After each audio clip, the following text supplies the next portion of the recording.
लीजिए। कितने का है? 5,000। ठीक है, मैं तुम्हें 2,500 रुपये देती हूँ, तुम ऑनलाइन करा दो। 2,500 नहीं, आप दोगे 3,000 और मैं दूंगी 2,000। क्यों? हमेशा तो आधा आधा देते हैं ना। हमेशा से तो हम पागल बनते हुए आ रहे थे, पर अब नहीं बनेंगे। आप 3 जने हो मुन्ना के समेत और हम 2, इसलिए आप 3,000 दोगे और हम 2,000। और ये पकड़ो बिल, जमा करवा देना।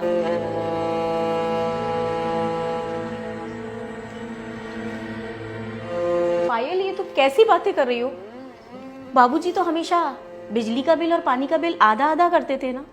बाबूजी की बातें है ना, उनके साथ ही चली गई। अच्छा, तो तुम फैमिली के मेंबर गिन रही हो।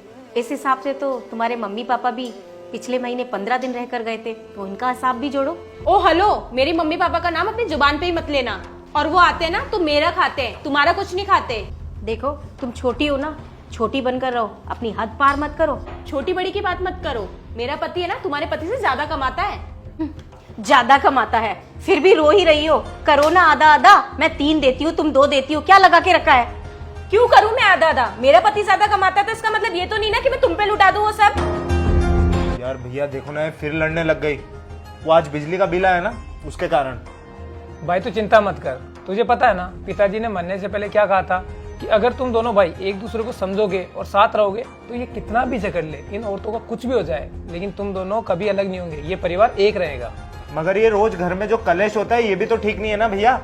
इनके कारण अपना काम नहीं हो पाता है। तुम उसकी चिंता छोड़ो, मैंने उसका भी समाधान कर दिया है। आज के बाद ये दोनों औरतें इस घर के अंदर कभी लड़ाई नहीं करेगी। ऐसा क्या कर दिया भैया आपने? अरे बस तुम तो देखते जाओ। मेरा पति इतना ही कमाता है तो अलग मकान बनाकर रहो ना। तुम क्या इस मकान को दहेज में लेके आई हो? करना ही है ना तो इस घर का बंटवारा करो। सुनिए, वो जेपी सर है क्या? हाँ है, लेकिन आप कौन? वो उनसे कहिए कि वकील साहब आए हैं। ठीक है। सुनिए, आपसे मिलने कोई वकील साहब आए। ठीक है, तुम चलो मैं आता हूँ। ठीक है। सुन भाई, तू पूछ रहा था ना कि आपने क्या किया है, आ चल दिखाता हूँ तुझे तमाशा। आजा आजा, मजा आने वाला है।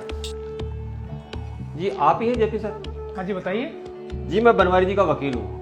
आपके पिताजी ने मरने से पहले एक वसीयत लिखवाई थी और ये कहा था उनकी मौत के 6 महीने बाद में वसीयत पढ़ के सुना दूँ। तो घर के सारे मेंबर अगर सामने जाए तो वो वसीयत पढ़ दूँ? हाँ बिल्कुल, ये मेरे छोटे भाई है और बाकी ये फैमिली के मेंबर्स है। आप बताइए क्या लिखा हुआ है वसीयत में? देखिए जैसा इसमें लिखा है वैसा मैं पढ़ के बता देता हूँ। उन्होंने लिखवा है कि मेरे मरने के बाद मेरे दोनों बेटों में अगर आपसी लड़ाई होती है, अनबन रहती है और उनकी दोनों पत्नियों में झगड़ा होता है तो ये पूरा मकान ट्रस्ट में चला जाएगा। तो मुझे सिर्फ यही जानना है कि आप लोग आपस में झगड़ा तो नहीं करते, आप लोगों में प्रेम है? नहीं नहीं सर, हम दोनों भाई में कोई झगड़ा नहीं है, बाकी आप इनसे पूछ लीजिए। आप दोनों में झगड़ा होता है या प्यार से रहते हैं आप दोनों भी?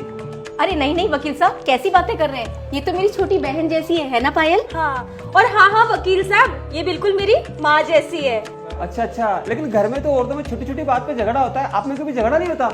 बिल्कुल नहीं वकील साहब, बिल्कुल नहीं। है ना पायल? हाँ। भैया ये क्या हो रहा है? ये उल्टी गंगा कैसे बह रही है? जो सस्पेंस था ना वो यही है, और ये कोई वकील नहीं है, मेरा पुराना दोस्त है, थिएटर करता था, उसकी एक्टिंग वहाँ तो काम आई नहीं, आज यहाँ काम आ गई। अरे वाह भैया, कमाल कर दिया आपने तो। अच्छा जेपी सर मैं चलता हूँ। और हाँ, वसीयत के अनुसार मैं हर 6 महीने में आता रहूंगा और पता करूंगा कि आप लोग प्यार से रह रहे हैं नहीं रह रहे हैं, और अगर झगड़ा होगा तो ये सारी प्रॉपर्टी ट्रस्ट में चले जाएगी। हाँ वकील साहब, अब आते जरूर है ना हर 6 महीने में। ठीक है। घर की औरतों को कभी भी पूरी सच्चाई नहीं बतानी चाहिए, वरना वो कभी भी पूरे घर को बर्बाद कर सकती है, ऐसे ही झगड़ा करके।